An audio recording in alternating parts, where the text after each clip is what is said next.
Hello, everybody, and welcome back to CB Star Radio with your host, Crystal Barker King.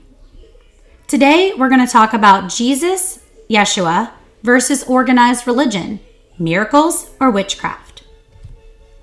Today, I want to talk about something that's going to challenge the way many of us think about faith. And recently, I've been on a spiritual healing journey, and this information has also shaken me as well.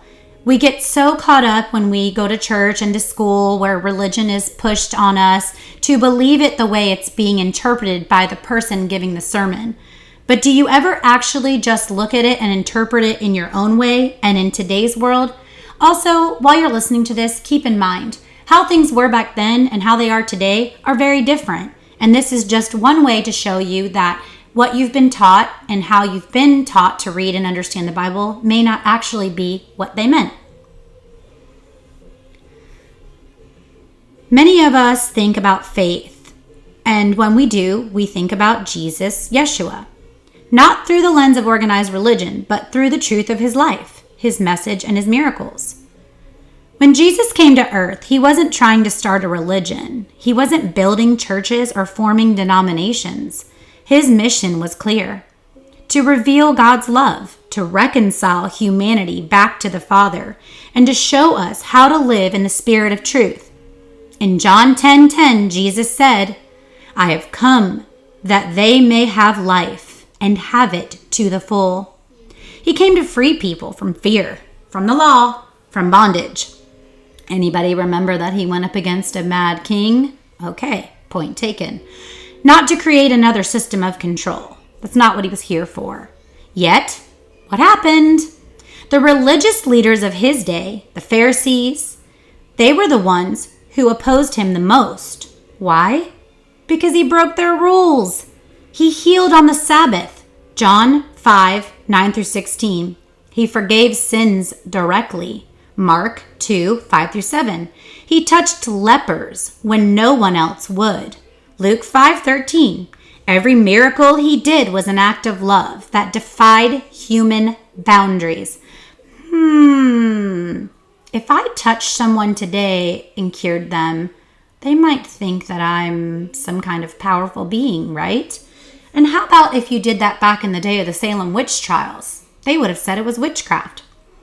Now let's pause for a moment. Imagine Jesus walking into our world today, healing the sick with just a touch, multiplying food out of thin air, casting out demons, or even crazier, raising the dead.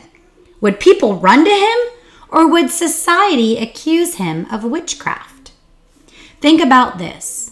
In John 9, Jesus healed a man blind from birth by spitting on the ground.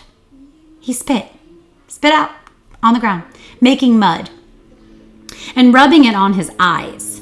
Can you imagine if somebody spit in the mud and then rubbed your eyes with that spit mud today? I mean, you can't even spit on someone without it being a criminal charge, which that's a subject for another day. But can you imagine how that would look today? It would be called strange, even occult-like. But the results were undeniable. The man could see, or at least according to the gospel. Or take Mark 5:41, when he raised Jairus' daughter from the dead by simply taking her hand and saying, "Little girl, I say to you, get up." If a person today claimed to raise the dead with a simple command, what would we call them? Most would shout sorcery, witchcraft, demonic, whatever, before they ever even considered it could be God a miracle. The truth is, miracles have always looked like magic to those who don't understand the power of the Spirit of God. The Pharisees themselves accused Jesus of casting out demons by the power of Beelzebub, the prince of demons. Matthew 12:24. They couldn't deny the miracles, so they tried to explain them away as witchcraft. And here's the powerful part. Organized religion often still does this. It replaces the spirit with structure. It takes the living world and tries to control it with rules, rituals, don't get me started on the rituals, and hierarchy. But Jesus came to show us something different. In Matthew 22:37-39, he said the greatest commandment is this: love the Lord your God with all your heart and with all your soul and with all your mind. And the second is like it: love your neighbor as yourself. Not laws, not rituals, love. So let's imagine again, if Jesus walked among us today, healing the sick in hospitals without medicine, oh, Big Pharma would love that. Multiplying food, oh boy, that would be an uproar too. Feeding the hungry in war zones, or walking on water during a storm. I would actually love to see someone walk on water. Would the world call him a Messiah today, or would they call him a witch? You decide. History tells us the answer. He was already crucified once by religious leaders who feared his power. Crucified. He was hung at a cross, or put on a cross. Witches, they were hung, their heads were cut off, they were burned at the stake. Sounds familiar, doesn't it? And if he came today, the same spirit of fear and control that runs through institutions might try to crucify him again. Not with a cross, but with accusations, labels, and fear. But here's the truth we can hold on to. Jesus didn't come to be confined by religion then, and he won't be confined by it now. His spirit moves freely, his miracles still happening, and his love cannot be boxed in the human rules. And if you don't think miracles still happen today, talk to a doctor or a nurse that can't explain things that happen when people heal or survive when they shouldn't.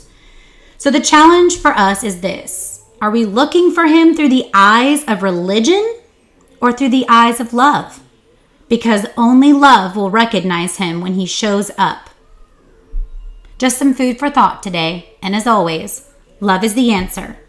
And if you liked this episode, please like, share, and comment. And if you'd like to hear something else in this category, please leave that in the comments as well. Have a blessed day.